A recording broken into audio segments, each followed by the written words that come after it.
So we met in We 2021, got engaged in 2022. got married in 2023. Then we had a beautiful baby in 2024. 2025, now we have a YouTube channel.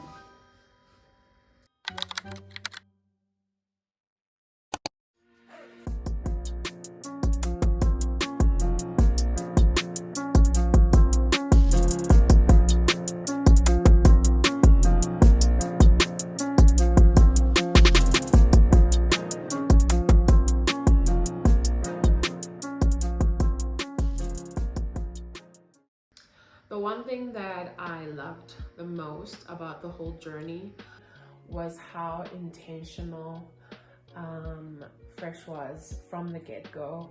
I mean, he saw in me a wife. I hadn't thought of myself in that light. But yeah, and that's why I always felt like our marriage was ordained. And here we are today.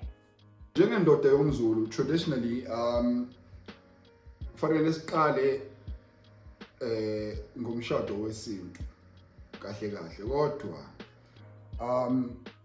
I had to also take in, or we also had to take into consideration that this is not, I don't know, like it's one thing being both South African and doing things the Zulu way as opposed to the Sotho way or whatever, but it's we are people from two completely different countries. Aside from cultures, everything is just completely different.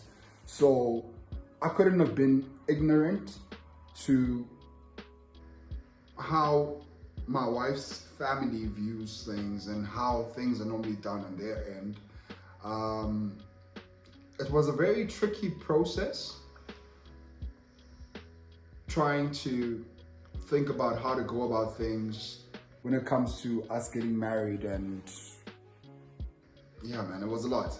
I went through a lot during that stage, but all I knew is that as a God-fearing person, my mother is a God-fearing person. She raised me under a house that is filled with the Lord's Holy Spirit. So that's the first thing that rang kind of true to me, that I have to consider that first. So I think that's what, because I even had a conversation with a person that I call my brother, King. When we had that conversation, he made it pretty apparent to me that it's kind of easy, really. It's not such a big decision to make or a big train smash. We should try and see, or I should pray about it and see what it would be like to actually put God first in the unionship that we were trying to build. So that's after going through it and thinking about it, praying about it, that's the actualization that I actually came to, is that I need to put God first, and what better thing to do than to have God's wedding first. And when I say God's wedding, is that having a covenant formed under his house. That's why it was most important for us to have what we like to call God's wedding first, instead of or before traditional wedding. This is no way trying to say that we chose to do a white wedding first. And if you were to see, like you're gonna see, if you were to see our wedding pictures or anything else, it's really not the depiction of a white wedding. I mean,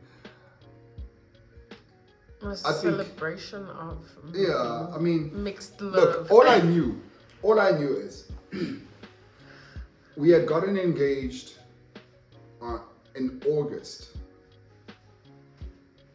2022, all right? And in August 2023, after going through God's counsel, just decided I am getting married in 2 months. I don't care how. And I told my wife, and luckily for some odd reason, she didn't even fight or contest, or for a person that has a lot of anxiety, for some reason it just went vacant that time, which is kind of weird, but that's how it happened. She was just like, yeah, let's do it, whatever needs to be done. So we basically DIY'd our whole wedding, and are you ready for this? We listen and we don't judge. My dress and hubby's suit were from Shein. Look, we basically had 2 months to pull off a wedding. We weren't trying to compare ourselves or try to be like anybody else. We were trying to do something that had never been done before, or we were just trying to do something that suited us at the time. The important thing for us was a wedding that was blessed by God, and starting our life as a married couple. So, yeah, like I said, a lot of things were DIY'd, from some of the decor, our dress, like our outfits, like I said, we bought on Shein, and then we had it altered here. We bought like bigger sizes essentially, and then we had it altered. We obviously rented things like chairs, tables, but even like the chair cover decorations, we DIY'd that. I had 100 Pinterest boards, or I had 100 things saved on my Pinterest board of ideas and things. And I mean, I really loved it. Honestly, I feel like we could not have pulled it off without our friends and family. Like, whew. So we were working full time, barely had time to deal with these preparations. We were also doing pre-marital classes. We were also just dealing with everyday life. So there was barely any time. My mom took charge of a lot of things. So during the day, she would go to shops, and then she'd send me pictures, and I'd tell her, I like this, I don't like that, how much is it? We did not set a budget. Firstly, because we did not have like a chunk of money, and like, this is what we have to work with. We threw our wedding with our salaries and help from our family and friends. And quite frankly, like my wife had said before, is that we didn't have a budget. I didn't care to have a budget. My thing was, let's pull whatever that we need to pull together. Literally, when she said that she had a lot of Pinterest things, what are they called? Ideas. Pinterest ideas. The search engine was DIY garden themed weddings, because in our heads, like, we ended up going with rustic, which is basically if you know what you're doing, like we did. Probably the cheapest way to have a fantastic looking wedding, because it's so, I don't know, like it's naturey and like you don't need much, man. But I remember that there was something that my wife wanted and we couldn't find. It was just crazy. Up until the actual day of the wedding, I was still looking for pallets. And it's weird because you think that you'd find pallets anywhere. No, it's everywhere. The way that we see pallets these days, I think I got like PTSD a little bit of that, because my groomsmen and I, we were going everywhere trying to find pallets. Oh my God. Monday, King was there. I remember we even went to some sort of factory, and the security guard said, no, I can give you pellets, but I have to give them to you when I knock off at 6 before the other shift comes in. So in my head, I'm like, this is getting dodge. But I'm like, I guess he has to steal them for us, because I'd explained the situation. I mean, it was rough, but we got there at like 5 minutes past 6, and there was a different security guard there. It's like, hey dog, I don't know what you're talking about. So it's just, it was a mess. This was all the day. Yeah, this is the day before. all the day before the wedding. But like I was saying, all I knew is that in August I wanted to get married in 2 months. We released a. Did we even release a save the date or just? Yeah, we released a save the date. Everything, obviously, because we had no budget. I just took whatever salary I had from that month, sold it my wife, and we just said we're doing it. Started buying things, getting things ready. But I can definitely say this, that this marriage or that wedding was definitely ordained by God. Any and every wedding has its own issues or teething issues. But the way that it came together, there's only one explanation for it. Out of nothing, we turned it into something very beautiful. I feel so bad for like that I made hubby and his groomsmen look everywhere for this palette. And obviously, because this is the type of person that he is, he still tried to give me what I wanted. So essentially what I wanted, content creation. Essentially what I wanted was a place, like a photo booth type of place, a backdrop for pictures, right?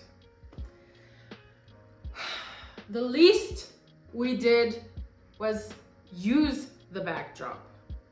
There's like some pictures in front of the backdrop, but it wasn't like, though there was barely any time to, honestly, some things are just a blur. So the weather, our wedding was in October. So technically that's springtime.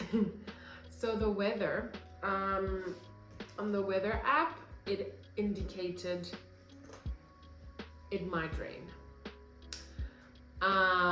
But also when we did like a walkthrough and we stood where we wanted to set up everything, we realized the day before, 2 days before, I think, that we needed a tent. So that was a very high expense that we didn't. Did you guys know how expensive hiring tents is?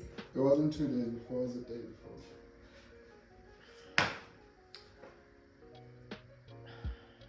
I remember because it came that night. The night before. The night before. And I didn't even know there's different types of tents. One is for rain, one is like just material.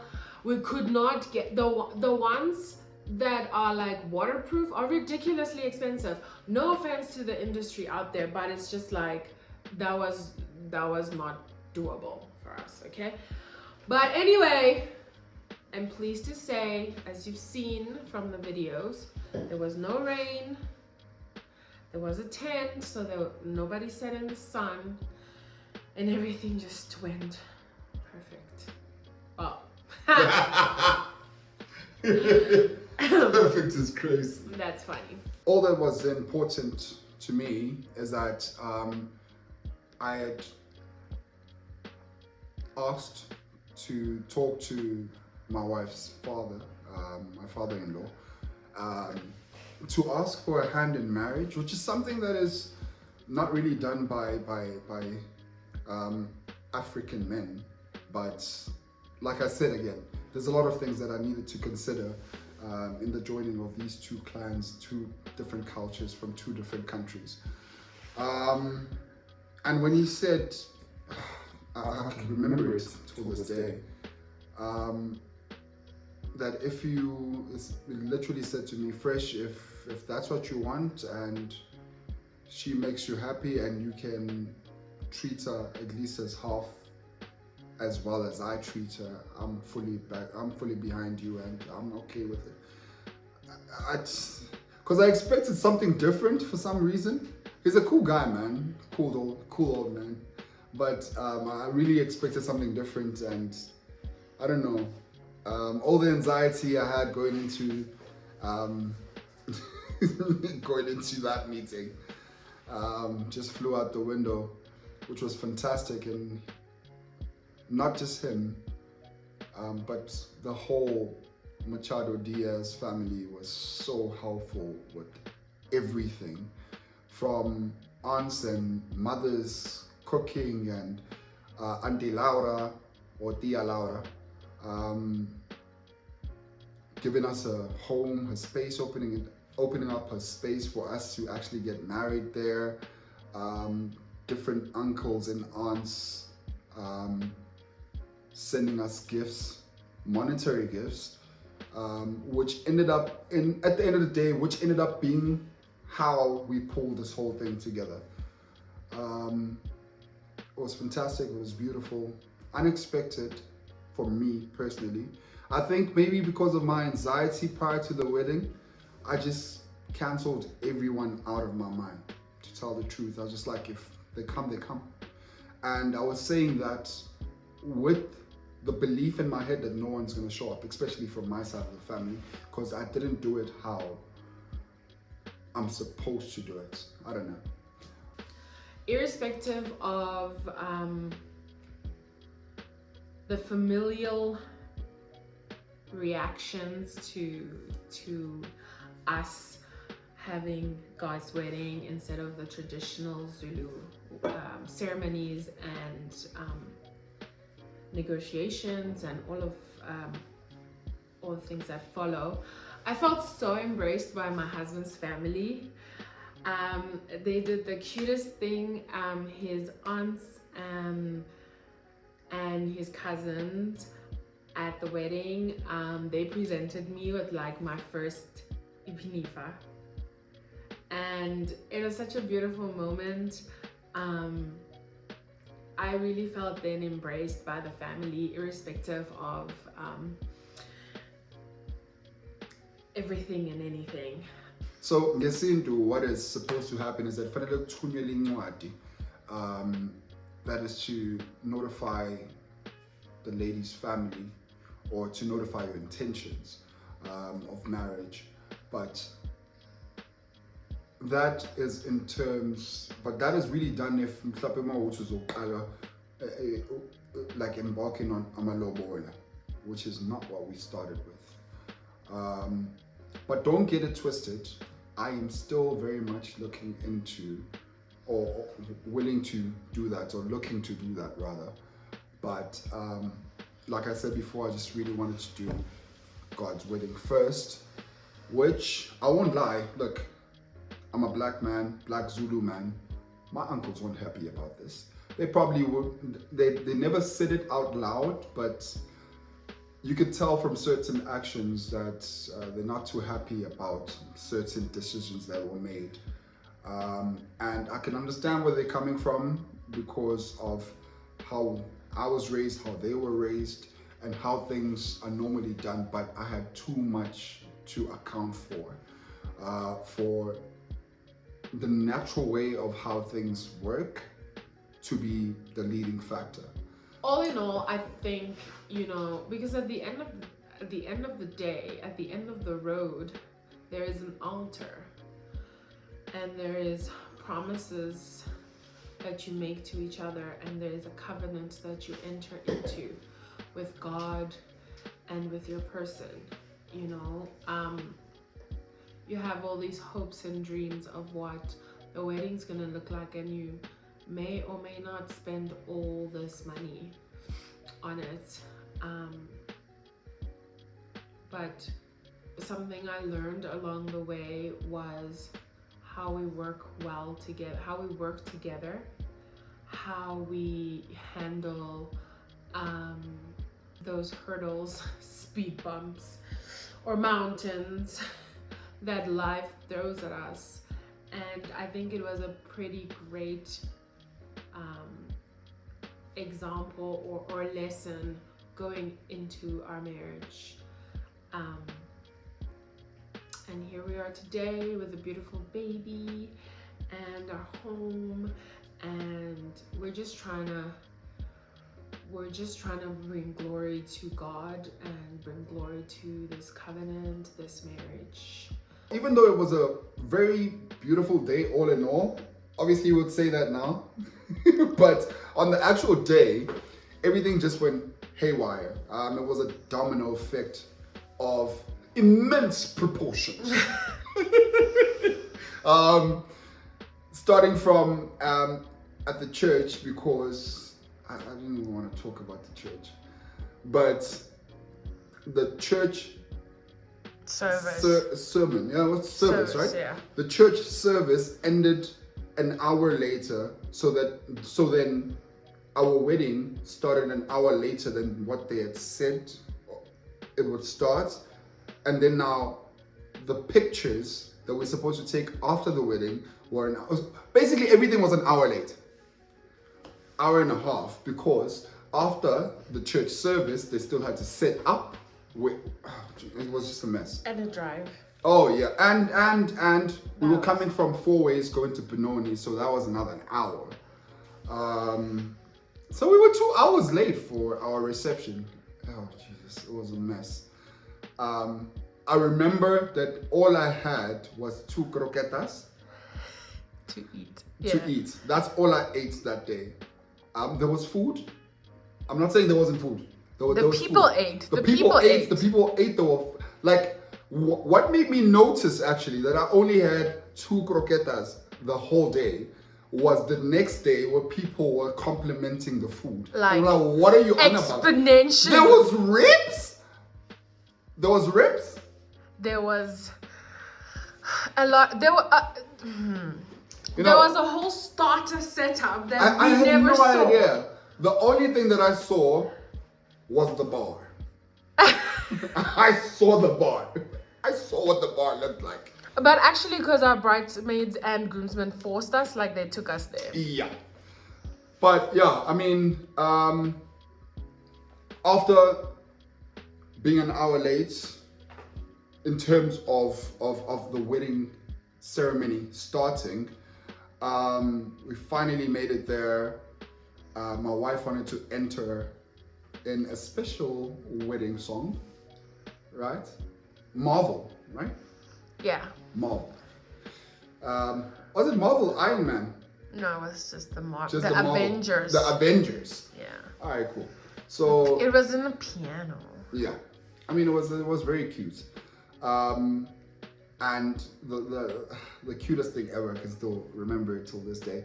We read our vows the opposite way around in terms of our languages. I read it in Espanol, she read it in isiZulu. So I was jumping, trying to read that dictionary that I wrote for myself. Those vows were long. And I hardly knew any Spanish at that time. I'm not saying I'm great now, but I'm way better than I was 2 years ago. Jesus, we've been married for 2 years.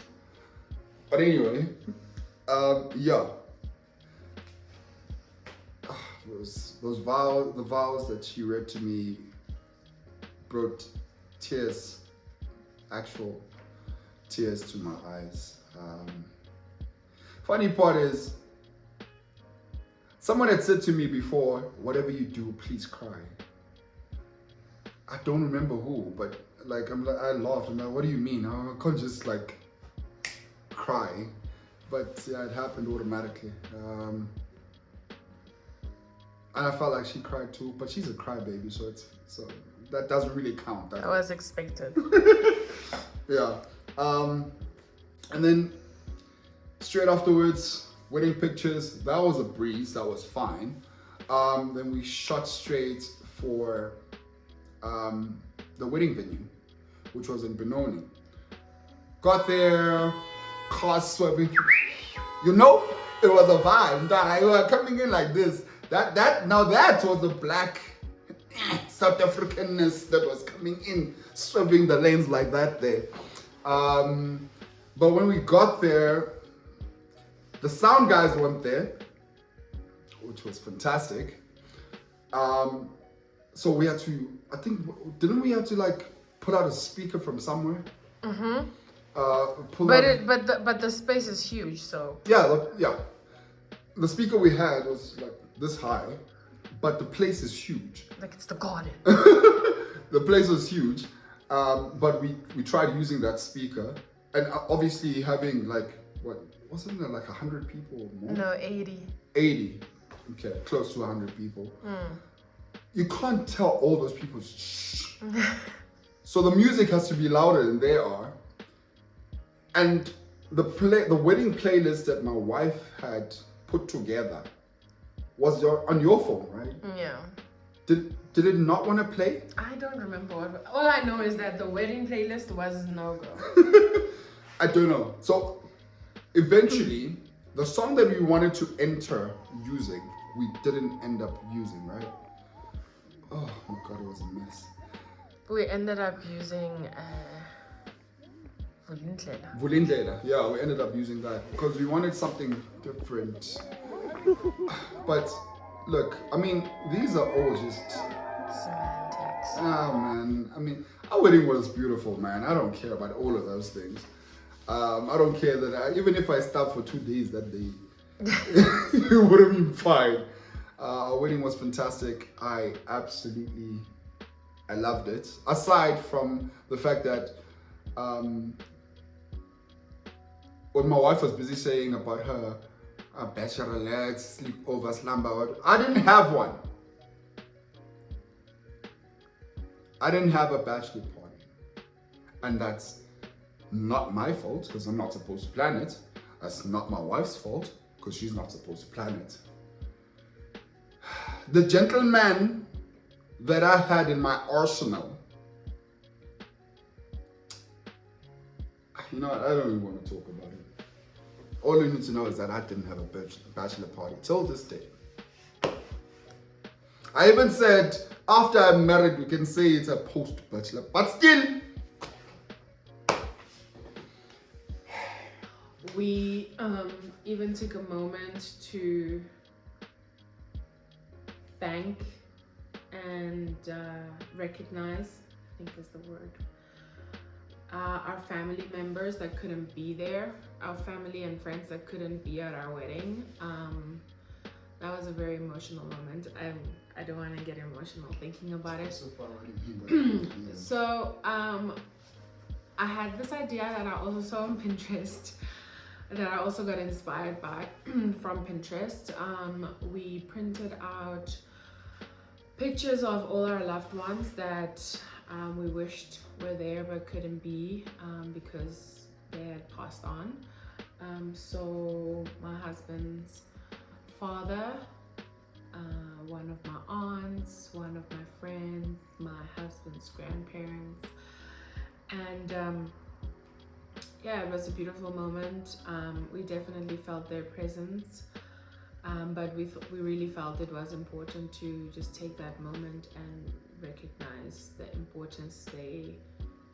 important role they all played in our lives, and for us to get to that moment. So, I mean, 2 of our friends took our wedding photos. So the wedding photos that we took straight after the ceremony, which were like your post photos, were taken by one of my husband's best friends, Dan, shout out.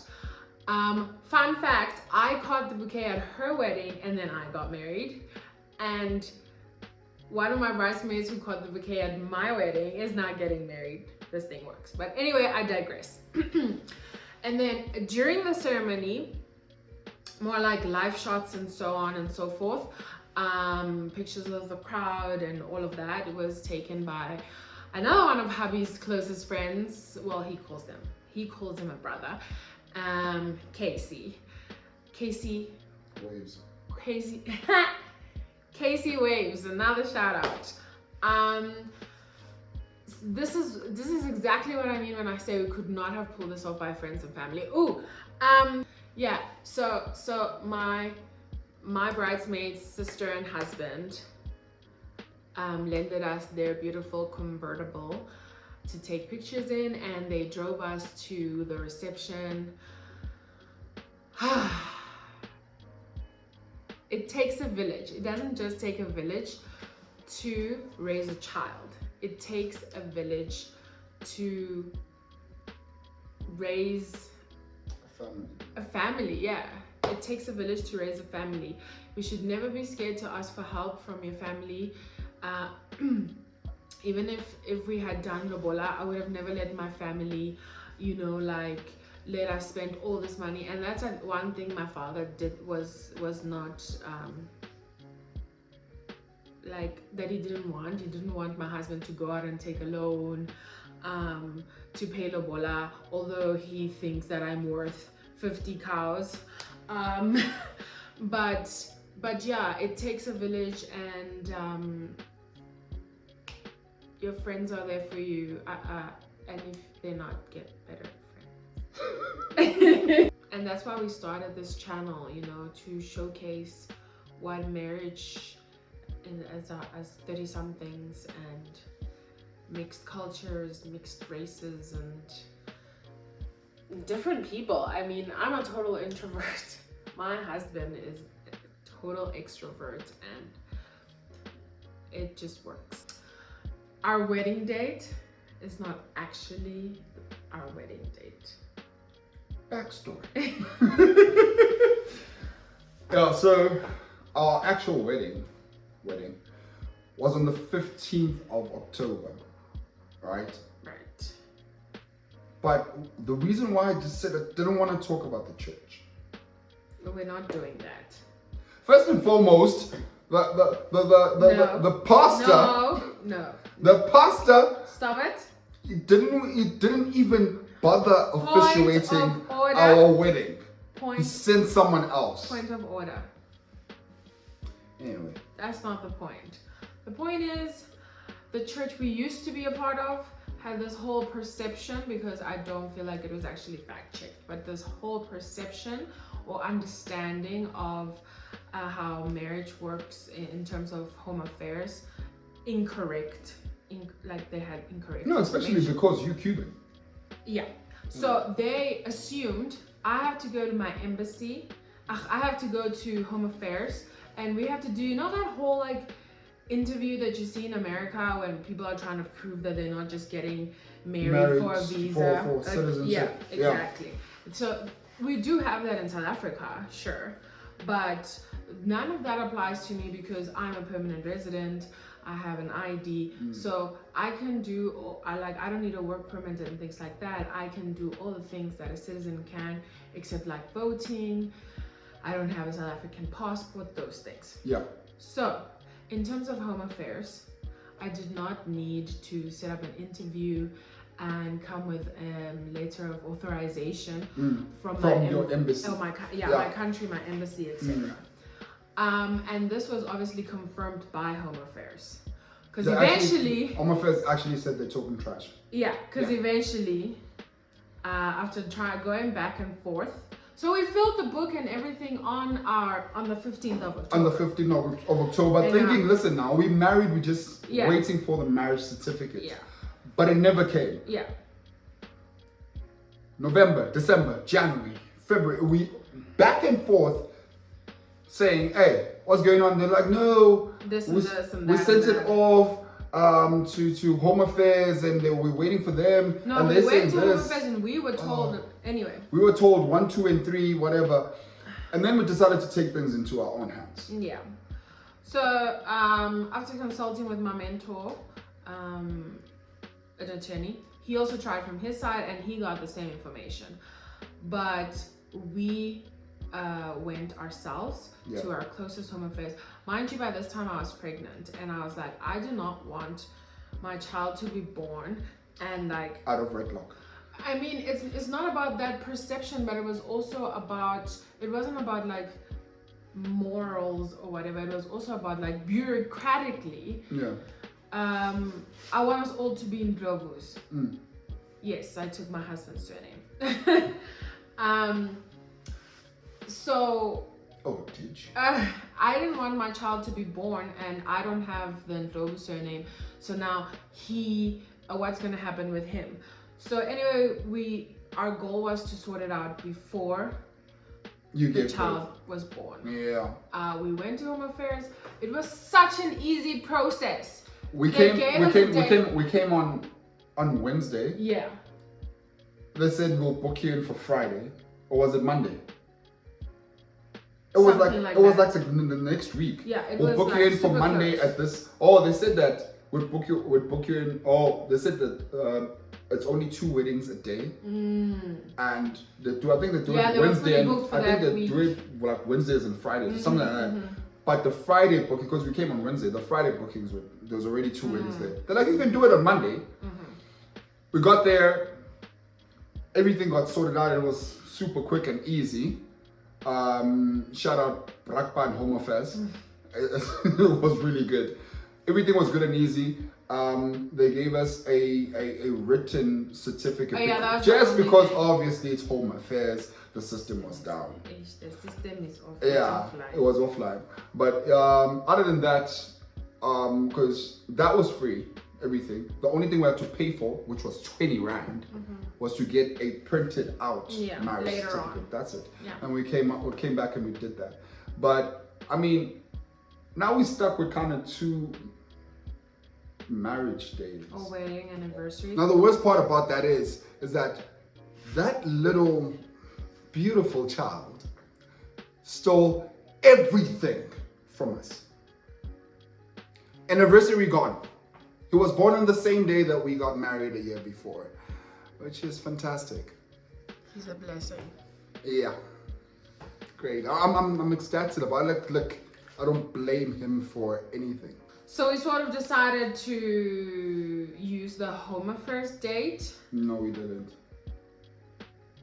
Because it's it's almost a year after. No, aside from that, I had told you I made this decision of getting married that way because it was under God. Yeah, true. And Home Affairs is not necessarily, that's just bureaucratic. Yeah. Whatever. So now, what? Like I said, Ray has taken everything. Oh wow, the drama. But anyway, yeah. I mean, do we have an anniversary? We don't have an anniversary. We have an anniversary. It's our anniversary. Maybe we should use... No, I don't want to say the exact But date. You know what? Maybe we should use the day we started dating. Oh God, it's gonna turn into math. It's just a month after it's not even a full month, it's like 3 weeks What, after. the 4th of November? Yes. As the anniversary. That's not fair. See, he's taking everything. That's what I said. Well, I don't want to share my anniversary with a 1-year-old, a 2-year-old, a 3-year-old, a 4-year-old party. As a man though, I shouldn't be complaining. Should be just like, happy birthday, happy anniversary. Clap. Yeah, I can do that. I'm fine with that. Yeah. Fine. Anyway, and we also didn't have a honeymoon. We thought essentially all the we haven't had a honeymoon yet. Because we don't want to do it in this country. Yeah, and the operative word being yet. We thought all the monetary contributions that we got from friends and family was gonna go towards a honeymoon fund, but like we said, like Javi said, it basically helped us to pull off this wedding. So, but what I can say though is that we did have a wedding night. Yes. Well, okay. we booked. Yeah, I mean, we booked out. That's what you mean. Yes. Be specific. Don't say we had a wedding night. Nobody needs to know that. But obviously, what happened. Yeah. And that's the day that I said to her, now we can start trying. Ow! Oh, magic! Yeah. Yeah, well, but yeah. What I need to know is that it's a beautiful life, man. You know, it's cool, man. Yeah. It's not all sunshine and roses whatsoever. But it's not necessarily because of us. Sometimes it is. He's annoying, as you can see. But this is real life, right?